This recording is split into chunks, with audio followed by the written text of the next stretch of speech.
ಕನ್ಯಾ ರಾಶಿ ಕನ್ಯಾ ರಾಶಿಯವರಿಗೆ ಅದೃಷ್ಟದ ದಿಕ್ಕು ನಿಮ್ಮ ಮನೆಯ ಮೇಲೆ ಇದೆ. ಜೊತೆಗೆ ಭಾಗ್ಯದ ಬಾಗಿಲು ಮಹಾಲಕ್ಷ್ಮಿ ಮನೆ ಮುಂದೆನೆ ಕಾಯ್ತಿದ್ದಾಳೆ. ಜೊತೆಗೆ ಗುರುವಿನ ಬಲ ಕೂಡ ಸಾಕಷ್ಟು ಪ್ರಭಾವನ ಹೊಂದಿರುವಂತಹ ಒಂದು ಆಶೀರ್ವಾದ, ಗುರುಗಳ ಏಕೈಕ ಆಶೀರ್ವಾದ ಕನ್ಯಾ ರಾಶಿಯ ಮೇಲೆ ಇದೆ ಅಂತ ಹೇಳಿದ್ರು ತಪ್ಪಾಗಲಾರದು.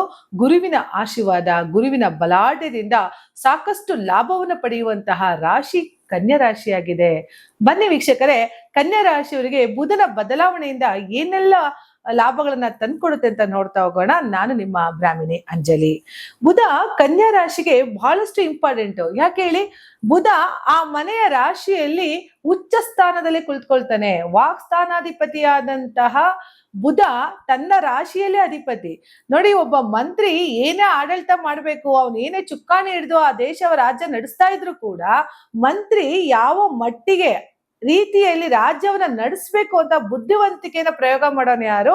ಆ ಒಂದು ಮಂತ್ರಿ. ಆ ಮಂತ್ರಿಗೆ ಆ ಬುದ್ಧಿ, ಆ ಚಾಣಚಕ್ಷತೆ ಇದೆ ಅಂತ ಅಂದ್ರೆ ಕನ್ಯಾ ರಾಶಿಯವರಿಗೆ ಇದೆ.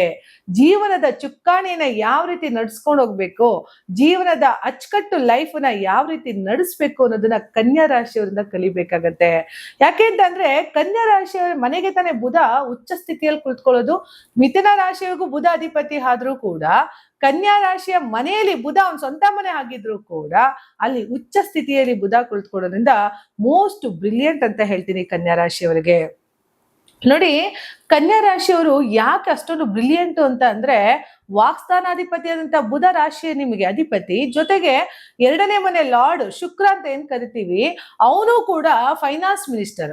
ನೋಡಿ, ಇಲ್ಲಿ ಬುಧ ಬುದ್ಧಿವಂತಿಕೆಯಲ್ಲಿ ಜೀವನ ಮಾಡಿಸಿದ್ರೆ ಶುಕ್ರ ಹಣವನ್ನ ಯಾವ ರೀತಿ ಖರ್ಚು ಮಾಡಬೇಕು ಅನ್ನೋದನ್ನ ತೋರಿಸ್ತಾರೆ.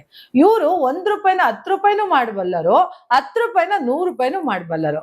ಇವರಿಗೆ ₹100 ಕೊಟ್ಟು ನೋಡಿ ತರಕಾರಿಗಳನ್ನ ಯಾವ ರೀತಿ ತರ್ತಾರೆ ಅಂತ ಅಂದ್ರೆ, ₹100 50 ತರಕಾರಿ ಅದು ₹500 ತರ ಇರ್ತದೆ.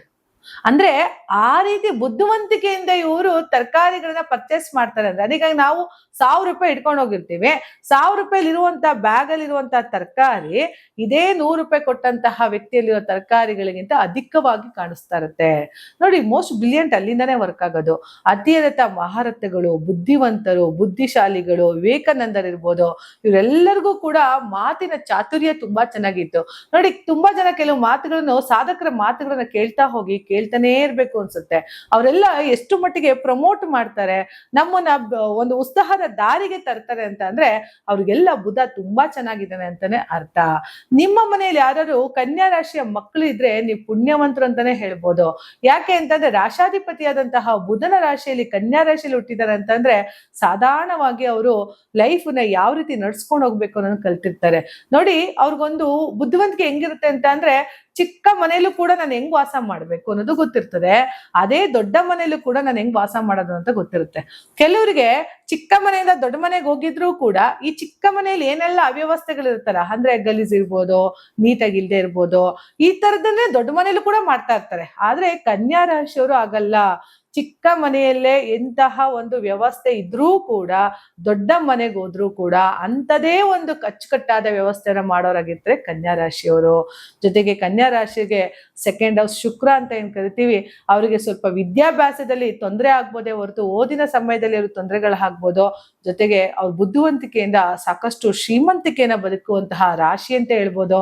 7ನೇ ಮನೆ ಗುರು, ಕನ್ಯಾ ರಾಶಿಯವ್ರು ಯಾರು ಆಗಿರ್ಲಿ, ಸಪ್ತಮದಲ್ಲಿ ಗುರು ಇದನ್ನ. ಮಿಥುನ ರಾಶಿಗೆ 7ನೇ ಮನೆ ಗುರು, ಸಪ್ತಮಕ್ಕೆ ಗುರು ಅಧಿಪತಿ. ಈ ಗುರು 7ನೇ ಮನೆಯಲ್ಲಿ ಅಧಿಪತಿ ಆಗಿರೋದ್ರಿಂದ ಈ ಗುರು ಪಾಪಗಳನ್ನ ಮಾಡುವಂತಲ್ಲ, ಪುಣ್ಯಗಳನ್ನ ಮಾಡುವಂತಹ ಗುರು. ಪಾಪ ರಾಶಿಗಳೇ ಬೇರೆ, ಪುಣ್ಯ ರಾಶಿಗಳೇ ಬೇರೆ. ಅಂತಹ 7ನೇ ಮನೆ ಸಪ್ತಮ ಗುರುವನ್ನ ಹೊಂದಿರೋದ್ರಿಂದ ಗಂಡ ಹೆಂಡತಿರಲ್ಲಿ ಅನ್ಯೂನ್ಯತೆ ಜಾಸ್ತಿ ಇರುತ್ತೆ. ಜೊತೆಗೆ 7ನೇ ಮನೆ ಗುರು ಏನ್ ತೋರಿಸ್ತಾನೆ ಅಂತಂದ್ರೆ, ವ್ಯವಹಾರಿಕವಾಗಿಯೂ ಕೂಡ ನೀವು ಬಿಸ್ನೆಸ್ ಅನ್ನ ಮಾಡೋದನ್ನ ತೋರಿಸುತ್ತೆ. ಕನ್ಯಾ ರಾಶಿಯವರು ಹಲವು ಕಡೆ ಅಂದ್ರೆ ಹಲವು ಕಾರ್ಯಗಳಲ್ಲಿ, ಹಲವು ಕ್ರೀಡೆಗಳಲ್ಲಿ, ಹೇಗೆ ಪ್ರತಿಯೊಂದು ಕ್ರೀಡೆ ಅಂತ ಬಂದಾಗ ಒಂದೊಂದ್ರಲ್ಲೂ ಕೂಡ ಚತುರತೆನ ಹೊಂದಿರ್ತಾರೆ. ಕ್ರಿಕೆಟ್ ಅಲ್ಲಿ ಒಬ್ರು ಇರ್ತಾರೆ, ವಾಲಿಬಾಲ್ ಅಲ್ಲಿ ಒಬ್ರು ಇರ್ತಾರೆ. ಈ ರೀತಿ ಕ್ರೀಡೆಗಳಲ್ಲೂ ಕೂಡ ಅತಿ ಹೆಚ್ಚು ಉತ್ಸಾಹನ ಹೊಂದಿರೋರಾಗಿರ್ತಾರೆ ಕನ್ಯಾ ರಾಶಿಯವರು. ಯಾಕೆಂದ್ರೆ 3ನೇ ಮನೆ ಕುಜ ಅಧಿಪತಿ. ಸಾಕಷ್ಟು ಸ್ಪೋರ್ಟಿವ್ ಆಗಿರ್ತಾರೆ, ಸ್ಪೋರ್ಟ್ ಮೈಂಡ್ ಅಂದ್ರೆ ಸ್ಪೋರ್ಟ್ಸ್ ಆಗಿ ಏನು ಇವತ್ತು ಸಾಕಷ್ಟು ಯಶಸ್ಸನ್ನ ತಗೊಂಡಿರ್ತಾರಲ್ಲ ಅವರು ಕೂಡ ಕನ್ಯಾ ರಾಶಿಯವರಾಗಿರ್ತಾರೆ. ಜೊತೆಗೆ ಮಹಾ ಸಾಧಕರಲ್ಲೂ ಒಬ್ರು ಕೂಡ ಕನ್ಯಾ ರಾಶಿಯವರಾಗಿರ್ತಾರೆ, ಉಪನ್ಯಾಸಕರಾಗಿರ್ತಾರೆ, ಜೊತೆಗೆ ಒಳ್ಳೊಳ್ಳೆ ಪತ್ರಿಕೆಯನ್ನ ಬರೆಯೋರಾಗಿರ್ತಾರೆ, ಆಡಿಟೋರಿಯಂಗಳನ್ನ ನಡೆಸೋರಾಗಿರ್ತಾರೆ, ಅಂದ್ರೆ ಸ್ಪಿರಿಚುವಲ್ ಮಾತುಗಳನ್ನ ಜಾಸ್ತಿ ಮಾತಾಡುವವರು ಕೂಡ ಆಗಿರ್ತಾರೆ. ಶುಕ್ರ ತುಂಬಾ ಚೆನ್ನಾಗಿರೋದ್ರಿಂದ ಬಹಳಷ್ಟು ಚೆನ್ನಾಗಿ ಅಲಂಕಾರ ಮಾಡ್ಕೊಳ್ಳುವಂತಹ ರಾಶಿ ಅಂದ್ರೆ ಕನ್ಯಾ ರಾಶಿಯವರು ಕೂಡ ಆಗಿರ್ತಾರೆ. ಹಾಗಾಗಿ ಕನ್ಯಾ ರಾಶಿಯವರಿಗೆ ಬುಧನ ಬದಲಾವಣೆಯಿಂದ ಸಾಕಷ್ಟು ಒಳ್ಳೆಯ ಸಮಯ, ಜೊತೆಗೆ ಗುರುವಿನ ಆಶೀರ್ವಾದದಿಂದ ಕೂಡ ಒಳ್ಳೆಯ ಸಮಯ ನಿಮ್ಮ ಮನೆಗೆ ಬಂದಿದೆ. ಕನ್ಯಾ ರಾಶಿಯವರು ಪೀಸ್ಫುಲ್ ಮೈಂಡ್ ಅನ್ನ ನೋಡುವಂತಹ ಒಂದು ಸುವರ್ಣ ಅವಕಾಶ ಸಿಕ್ಕಿರೋದ್ರಿಂದ ಗುರುವಿನ ಆಶೀರ್ವಾದ ಸದಾ ಅವರ ಮೇಲೆ ಇರ್ಲಿ ಅಂತ ಹೇಳ್ತಾ ನನ್ನ ಮಾತನ್ನ ಮುಗಿಸ್ತಾ ಇದ್ದೀನಿ. ಧನ್ಯವಾದಗಳು.